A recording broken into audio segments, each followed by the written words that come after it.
में वचनबद्ध भी हो गया। और झूठ बोलेंगे, क्या झूठ बोलेंगे? धोनी है बेटा, ये हमारे बस की बात नहीं है। कुछ घमंडी डाला किया को मैं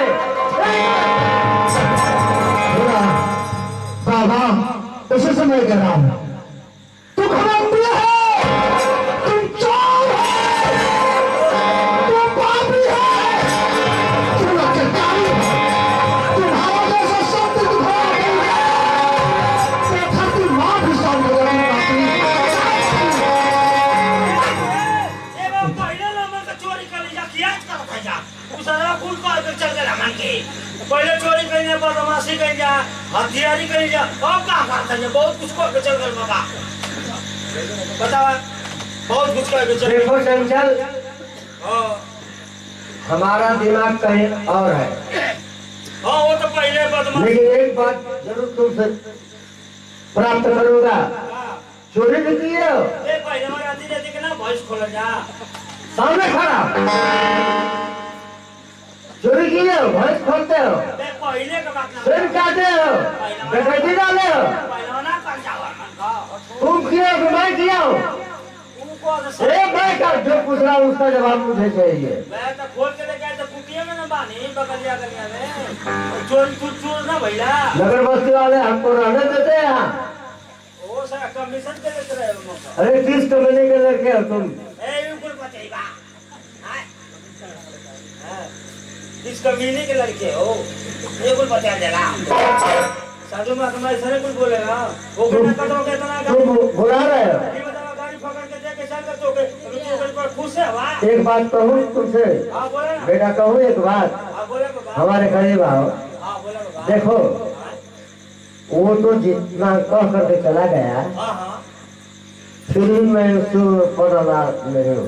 ओए दादा बिना नाराज ना हो अरे बेटा संत नाराज कहाँ होते हैं? चोरी की जाए नाराज ना हुआ संत कहाँ नाराज होते हैं? अरे चोर बनौलत बदमाश बनौलत डाकू बनो फूल बना के तो नाराज क्या हुआ? जो हम लोग हैं वही तो हैं।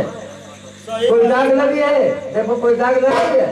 सही बात है लात के देवता बात से कहा मानी क्या बोला नहीं बाबा ओके लाकर हमारे पास लाओ।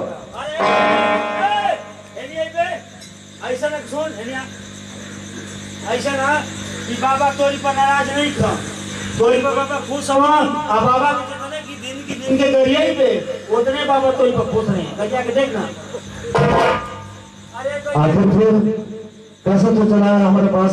अरे बाबा गरिया में तो खुश नहीं है तुम बाबा खुश हो गरिया तो फिर हां उन गरिया बाबा फिर काहे लिए संत को याद किए, इस फकीर को काहे लिए याद किए, गरीब को काहे लिए कोटि में याद किए? बाबा ये कहो, मैं इसलिए बुलवाया हूँ बेटा, तुम तो बहुत कुछ कह करके चला गया। हाँ जितना तुमको नहीं कहना चाहिए था, लेकिन फिर भी मैं तुम्हारे ऊपर नाराज नहीं हूँ। क्या बाबा नाराज नहीं? नहीं बेटा नाराज नहीं हूँ।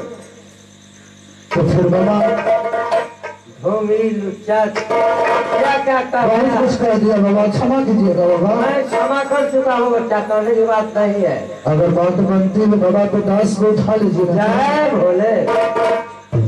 आए बेटा इतना जिद कर रहे हो तो एक बात मैं तुमसे बतला रहा हूँ, आप तुम ध्यान से सुनना। बताइए बाबा। नाम कुमार यहाँ से बहुत ही दूर एक विराट नामक और विराट नामक जंगल में एक जापानी जादूगर रहता है और उस जापानी जादूगर की एक छोटी सी मायावी और उस बगिया के बीच एक वृक्ष है। उस वृक्ष में एक ही फूल का रोमांस खिला रहता है। अच्छा लेकिन उसी फूल को लाकर उस राजा से आंख में लगा दोगे तो राजा की आंख जो थी। क्या बाबा? क्या बाबा? एक ही फूल बारहों खुला रहता है, 12 मास खिला रहता है, और उस फूल को ला करके राजा के आंख में लगा देंगे बाबा तो रोशनी हो जाएगी, रोशनी वापस आ जाएगी, ज्योतिमय ज्योतिमय हो जाएगी। धन्य हो गए। बाबा लेकिन वो फूल मिलेगा कैसे बाबा?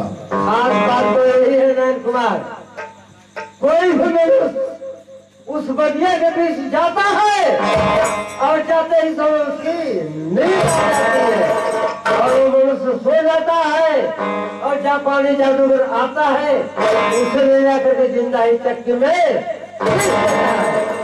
क्या बाबा जिंदा ले जाकर चक्की में पीस देता? चक्की में पीस देता है। तो बाबा मेरी नींद आ जाएगी, मैं सो जाऊंगा, जापानी जादूगर आएगा और मुझे उठा कर ले जाकर चक्की में पीस देगा। तो क्या मेरा सपना कैसे पूरा होगा? मेरी बुढ़िया माँ मुझे खोजती होगी, आस लगाकर मेरा बेटा गया अब तक आया नहीं बाबा। अरे बेटा मैं तुम्हारे साथ हूँ, वचन दे चुका हूँ। तो बात सुनो ध्यान से, चलो हमारे साथ कुटिया पर, हमारे पास अंगूठी है। अच्छा उस अंगूठी को मैं तुमको देता हूँ, अपने अंगुली के बीच पहन लो।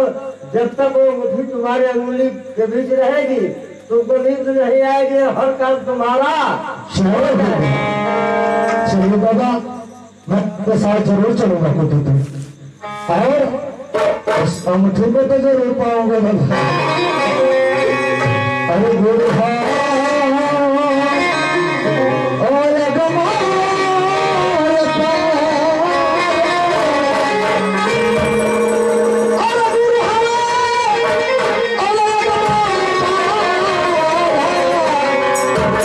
जो तारा संसारा हो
प्रोग्राम करना है अभी हाँ और खाली घूमने खातिर के मौसा बड़ा चिकरिया वाला हम सब करेगा और सब रहा अगर मंच पर तो कौन लेकर पैसा दे तो गांव से पतना सहाय का तो तुरंत काट ना के मत कहिए रे बाबू तो हम तैयार ना खाली प्यार पाके मंच पर चढ़ कर बंग से होतो लेकिन देखेंगे साथियों इधर गुरुदेव का आदर हुआ और हमने चल दिया इस बगीचे में और इस बगीचे से फूल लेकर जरूर जाऊंगा और राजा की राह को ठीक करूंगा और ठीक करके अपनी मनोकामना जरूर पूर्ण करूंगा अपने गुरुजिया मां के पास से करूंगा हो गया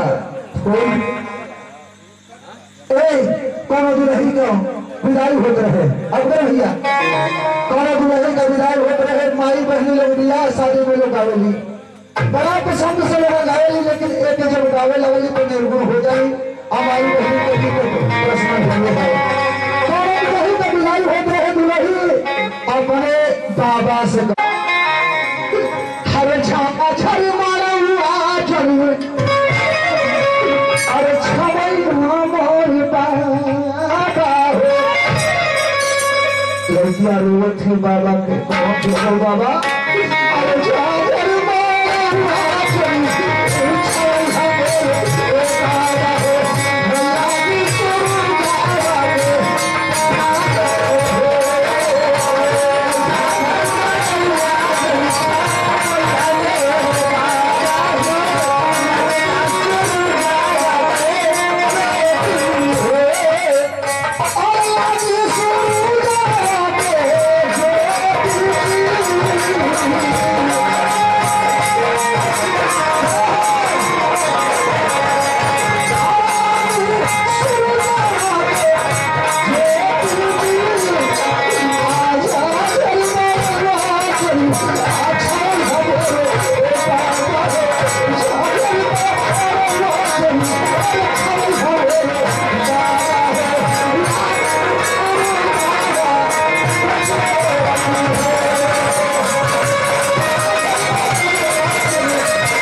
संसार है जो भी महापुरुष महापुरुष लोग नहीं सब दुलही आत्मा के पति परमात्मा है सब दुलही सब बैठे लगी दुल्हा के ना देखला बस दुलहिए देखे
हमारे तो हर बिया भेल गई माया का।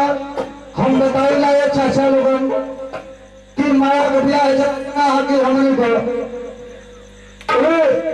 हर बिया हमने कहीं खिल भाई ये जरूर ना कहीं माया का बिया होबे करी, लेकिन हाई जोन बिया हो मौसा का भई हो अंतिम बिया जो वो बोले बिया से कोई वंचित रही ना है बहनी लोगन केहू ये बिया से वंचित नहीं सब कहीं बिया होई ऐसे केहू वंचित ना रही। और ये साहब बतावल और राजा साहब कश्मीर है कुछ राजा साहब आए साथियों, और उधर गरीब तक खोलपा हो गया है बाबा का आशीर्वाद है। चलेगा राज दरबार में और राज दरबार में राजा के आंख में फूल लगाएगा, अपने भाग की आजमाइश करेगा क्या होता है इससे कोई लेकिन चलते चलते कहना है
माया का बिया पड़े पड़े जंगला मारी के नौता दिया देखो देवता के नौता दिया लेकिन देश का हमें जो मौसा के होल ये बिया हो में के नौता दे दिया काल पुरुष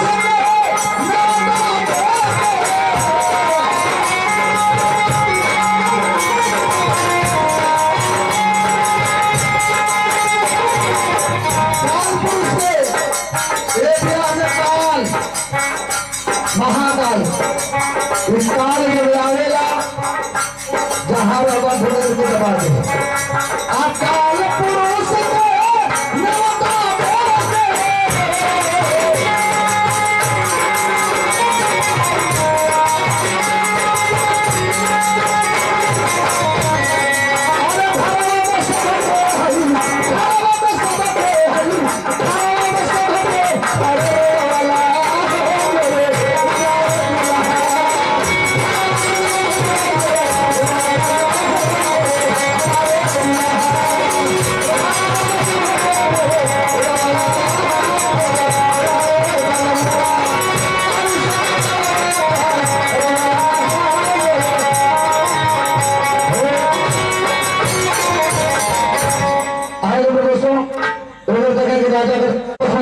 करते हैं मंत्री है समय या गरीब पहुंचा है क्या सिर बन जाती है पर प्रदेश है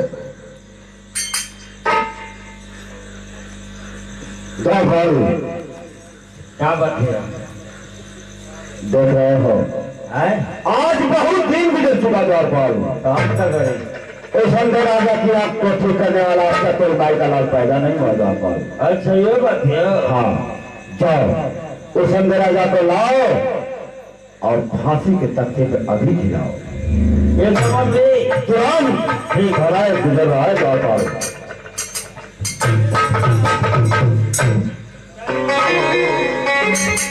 आपको फांसी पर चढ़े के बाद क्या बोल रहे हैं भाई? अरे मंत्री जी का आदेश बना क्या आदेश है मंत्री जी का? मंत्री जी का आदेश बा कि आपको फांसी लगा दिया गया। केस कहाँ पर मंत्री? मंत्री जी क्या बात है मंत्री जी? महाराज बोलो। बहुत दिन गुजर चुका है आपकी यहाँ को ठीक करने वाला अब तक कोई माई का लाल पैदा नहीं हुआ। ऐसे क्या कहना चाहते हैं? मैं तो यही कहना चाहता हूँ कि आप अपनी बेटी राजकुमारी को हाथ सेनापति के हाथों में दे दीजिए, मैं आपकी आंख पर खबर में धर्म देवे नजायज बाप का बेटा रहेगा। अपन मुंह ना देखत हवा। मेरे नमक पर पड़ने वाले राजमंत्री, अगर दोबारा जुआ निकाला तेरी जुआ काट कर कुत्ते में फेंक दूंगा, हरामजादे कहीं का।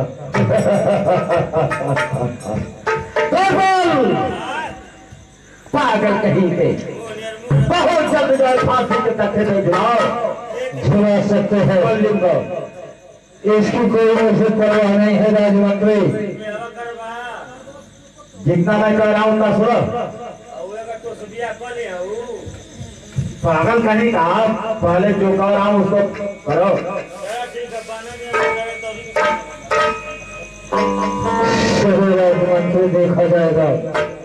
फांसी के फंदे को शौक से छुड़ा सकते हैं।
मजलूम को फांसी लगाने से पहले पूछ लिया जाता है कि कुछ खाना चाहता है या किसी से मिलना चाहता है। द्वारपाल पूछो। नहीं द्वारपाल, मुझे कोई खाने की इच्छा नहीं। मिलना चाहता है, मिलना तो चाहता था, लेकिन फिर भी मैं सोच रहा हूँ कि जब फांसी के फंदे पर झूल चुका हूँ तो मिलने से कोई फायदा नहीं होगा। चलो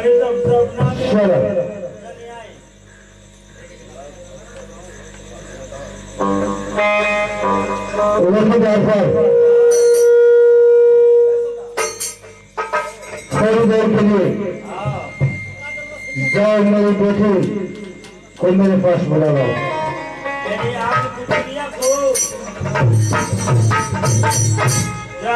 है। हाँ जाओ, जल्द जाओ।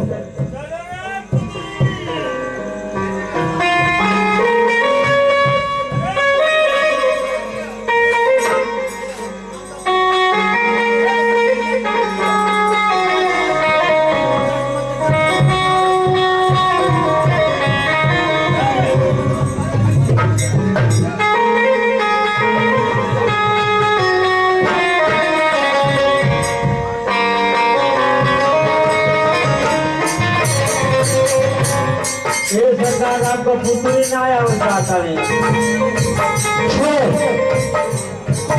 चलो मैं फांसी के फंदे को हट चुका था,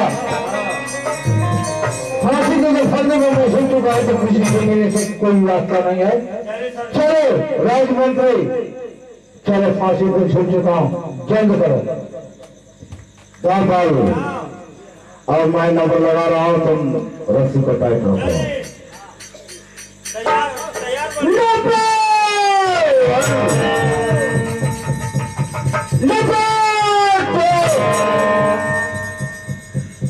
अंतिम डब्बा है और तुम टाइट रखो।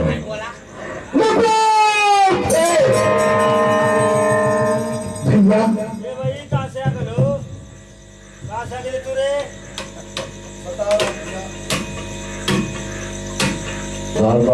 महाराज, वो फांसी किस लिए दे जा रहा है? ये बताओ कि बहुत लोग आए और चले गए, अब तक कोई माई का लाल पैदा नहीं हुआ कि आप ठीक कर गए, और तुम आए हो आप ठीक करने के लिए। बस मैं भी चाह रहा हूँ ज्यादा समय नहीं, सिर्फ 2 मिनट हमें भी समय दिया जाए और मैं भी अपना किस्मत या आजमाइश कर रहा हूँ कि महाराज की आंख ठीक हो जा रही है नहीं। तो कुछ ले ले का होई देखो इसके बाद मैं भी चला जाऊंगा। मंत्री जी क्या बड़बड़ जे में बहुत जा बटाई पूछे के नहीं काट जैसे मैं कहीं आ कर क्या बोल रहे हो? ओके ना कर दूं आ कर कोनी हां ठीक है, तुम्हें भी जल्दी करो वरना तो 2 मिनट का समय दे दिया जा रहा है। अच्छा देखा देखा मतलब देखा जल्दी करो कि हमन तो बियाह करे वाला है जा चलो गुरु गोरखनाथ भैया कुछ अवसर कर लीजिएगा भैया। मैं भी अपना आजमाइश कर रहा हूँ, मेरे भी गुरुदेव कुछ वरदान दिए हैं और मैं एक फूल लेकर के आया हूँ और देख रहा हूँ कि ये संत की बारिश से उतर रहा है या गलत उतर रहा है। जय गुरु गोरखनाथ,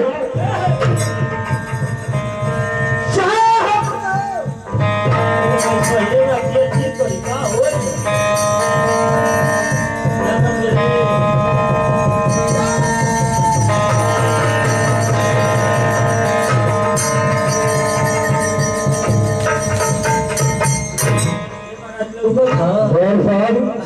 महाराज की जय महाराज की जय महाराज की ए हटावा माता होनी देव के महाराज की जय महाराज की जय।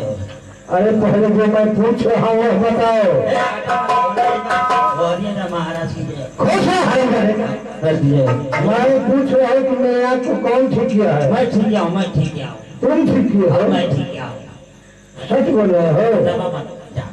सच बोल रहे हो? सच ना बोल तो झूठ बोलते हैं। अगर झूठ बोला तो इसी तरह तुम्हें फांसी के फांसे पर झूला दूंगा।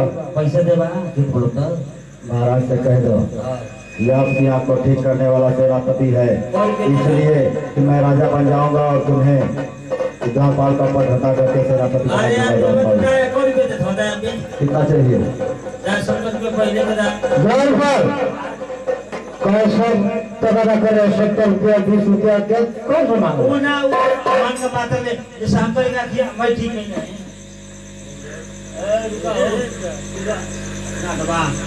क्या आप किया को मैं ठीक किया तुम ठीक हो? सच बोल रहे हो? का कर सही बोल देबो पैसा हो बोल दो महाराज से कि आपकी ना ना आज नगद कर उधार है। अरे बोलो हम बोलिए हम बोलो कौन सरकार देखी ना जाने कौनी झूठ बोल कौनी समय का झूठ बोलने के सामने में जोकर बदल है। आइए बारी का झूठ बोलता अगला जन्म में रंडी हो जाएगी। ये सरकार हमारे विचार करते कि अब से झूठ ना बोले। बिल्कुल झूठ सरकार मैंने ठीक किया उन्हें मन की ठीक किया आपके आपको कौन ठीक किया? वो जगह यह साला है ना वही आपके आप किया है। गाली क्यों दे रहे हैं? उसका नाम हुआ है जगह इस नाम में है जंगल में साला। हाँ उसका नाम ये वही साला ठीक किया है। गाड़ी क्यों दे रहे हो उसमें? नाम हुआ ना उसका जंगल में है तो जंगल साला है। जाओ उसे बोला लो। चल महाराज जी बोलो ना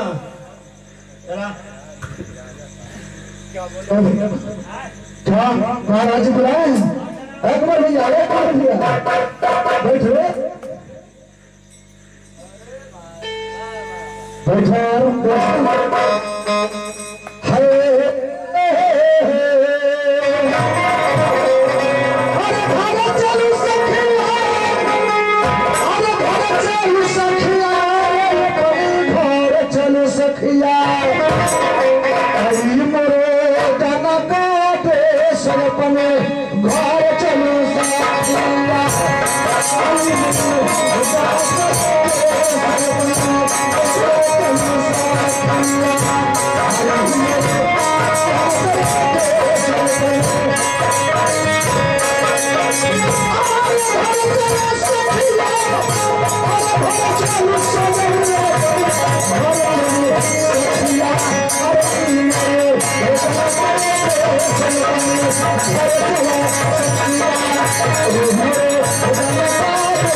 महाराज की जय हो। जय हो जय हो। इधर उधर जाओ उधर हमारे घर हाँ बताइए। ये बताओ कि मेरे आप को तुम छुपी हो? हाँ महाराज, सच बोलो हो, तुम छुपी हो? मैं आपकी आपको रसोई को वापस लाया हूँ। बहुत अच्छा। ये बताओ तुम्हारा शुभ नाम क्या पड़ता है? मेरा नाम महाराज तो नयन कुमार पड़ता है। और तेरा ग्राम कहाँ पड़ता है? ग्राम नरवरगढ़ पड़ता है। बहुत ही अच्छा। दौड़ पर में जो बगलिए में है दौड़ पर अब हरा जाना। मैं जो पूछ रहा हूँ वो काम करो। मैंने कम करते हैं हम राजमंत्री को यहाँ खड़ा करो। ए मंत्री ये वो तो नंबर आ गया बिया करे वाला बड़ा जगह और नहीं नहीं ये करवा सुनो, आज श्री प्रकाश सिंह की शादी होगी। हां बढ़िया से तलवार लाओ तलवारी आगा तलवारी और उस हरमजादे को ऐसा तलवार मारो। फांसियां को चढ़ा ले पहले हाँ ये तो बात सच है। चलो बड़ा बेटा बिया करे करते हैं करवा हां अरे साला सौ लीटर खाए तो सब घुस के देखे अब सरवा तो हुए दशा भाई बहुत खुश हो जाऊंगा शादी करा दोगे द्वार पर। और जो बड़ा मत और बिया करवा दे ले जाके सुहाग रात मना का नंबर लगाई आई तो किस्मत आई हो तो हम खींचेंगे। पार्टियों के पाप से भर जाती है दुनिया जब, तो पार्टी इस दुनिया से उठ जाते हैं। नंबर लगाई बा हम नंबर लगाए नंबर में पैसा लेके नंबर पे तो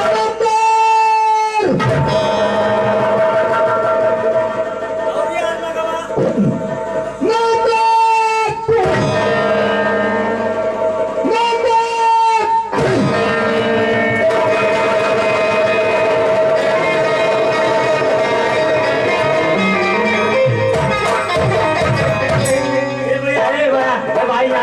भाई हरत पर यार कहां वो खबर का मर दो रे अरे यार अरे मतलब यही से मर बका मर है नहीं यार अरे मतलब थोड़ा यही से मर जे बका मर दे ए भाई ए जे मत मर ये भाई जाके समय मरा हो जाए अरे यार ए भाई आ जरा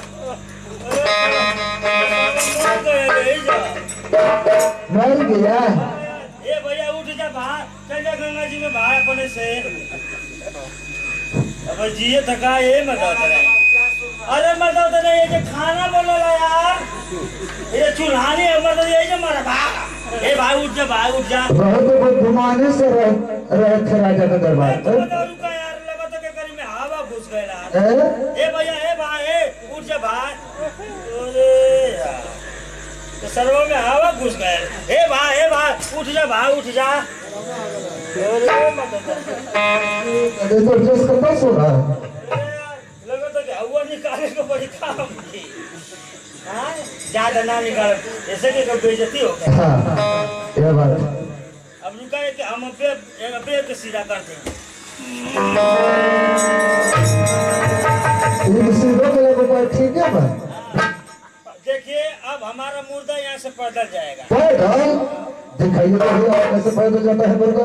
ए भाई उठ जा भाई तोरी बाप का क्रिया हाँ उठ जा भाई और असल को होगे तो उठ जाएगी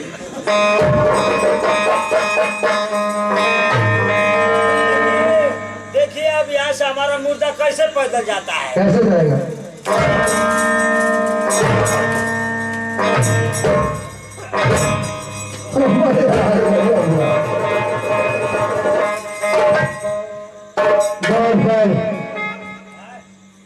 ये जो राशि के साथ है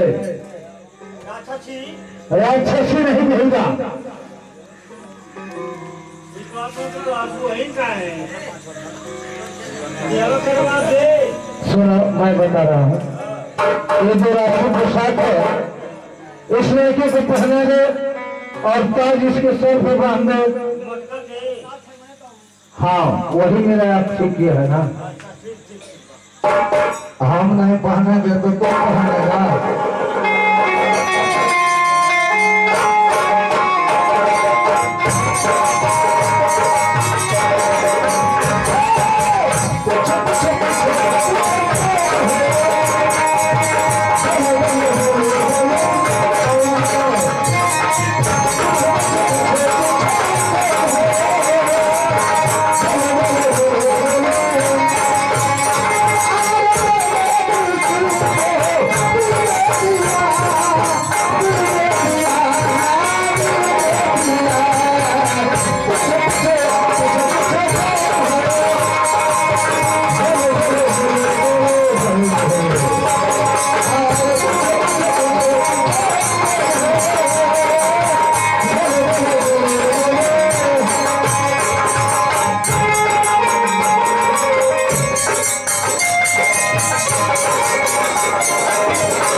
हेलन के इधर चल इसको बांध चल इसको बांध चल बांधे इसको बांध जल्दी करो। किसको करे? तुमको कर रहे हैं। और क्या कहे हो? लड़की कहीं क्या होगी क्या लगे मत कुछ जंगल यह क्या लगे ना तो बांधो उसको राजा में राजा ने यार जैसे तो किस तरह से तुम बात करना चाहिए हमारा किसको कहे हो? मैं तुम्हारा लड़के लगूंगा। आज सरकार ने किया अपना वहाँ पर यो सॉरी सॉरी सॉरी। और ये पहले बताओ राशि को सब तुम्हें कौन पढ़ने के लिए बोला? हमसे ना पड़ेगा। किसको? मैं तुम्हें कहा था ये तोरी के हम बड़ा खुश बने के हमरो को राजकुमार से बियाह हो जाए। उस लड़के को दे दे। लाओ लाया अरे तो धरती हमारे को स्वर्ग हो गया हमारे हाथ में आ गया सब कुछ। नहीं नहीं पढ़ना नहीं हम लोगों नहीं गौर फालो अंदर जाकर अंदर जाएंगे राजमहल स्नान करेंगे और ब्याह तो हम वहीं से जब चाहे तब हो जाए। बचवा के बड़े में रहला राजा का लड़की है तो प्रजा हुआ तो मंत्री हुआ तो द्वारपाल हुआ तो बहने है हम कहे राजमहल वो लड़का जो लड़की ना तो छोटकिए के ले आवा देखो छोटकिए से होता धरती हमारे को स्वर्ग मनाता अब कहे ना सुगाना जल्दी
चल यहाँ से इस राज दरबार का राजा एक फकीर हो जाता है। अब हमें तो चाहिए राजा अपने बुढ़िया माँ के पास जाना, लेकिन बुढ़िया माँ ही हमको लग रहा है कि मर गई। इससे मैं कहता हूँ मालिक साहब कि मुझे ये पसंद नहीं है जो काम पूरा ना हो। यह काम नहीं पसंद नहीं है जो काम पूरा ना हो। और आपने समझ में कि राजा की आंख ठीक हो गई, राजा की आंख रोशनी वापस हो गई और फकीर ही कर दिया तो राज ताज और राजकुमारी मेरे हाथ में हो गए।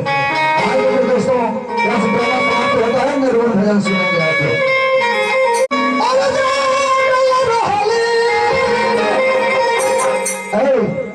कौन दुल्हा धरती के छोड़ के जाते हम दुल्ही बैठे ही गोड़ हाथ धर के और धान के दबावे थे और खुबात रो थी सैया तनी हमसे बोला ना, तनी हमसे बोला लेकिन बोलत ना हो भूल का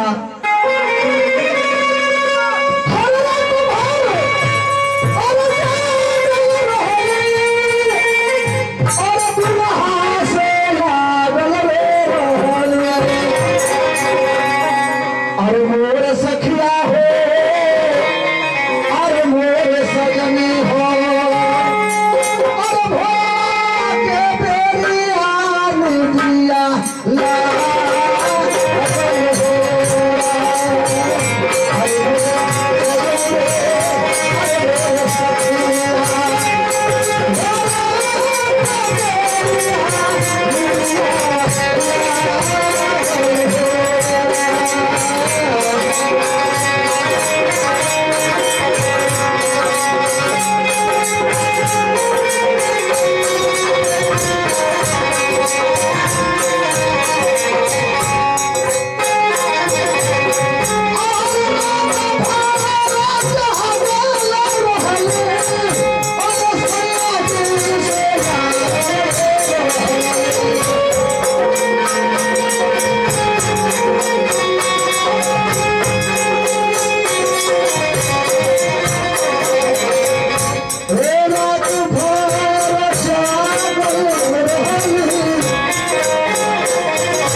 Thank you.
के कुछ लेके नहीं चाहिए।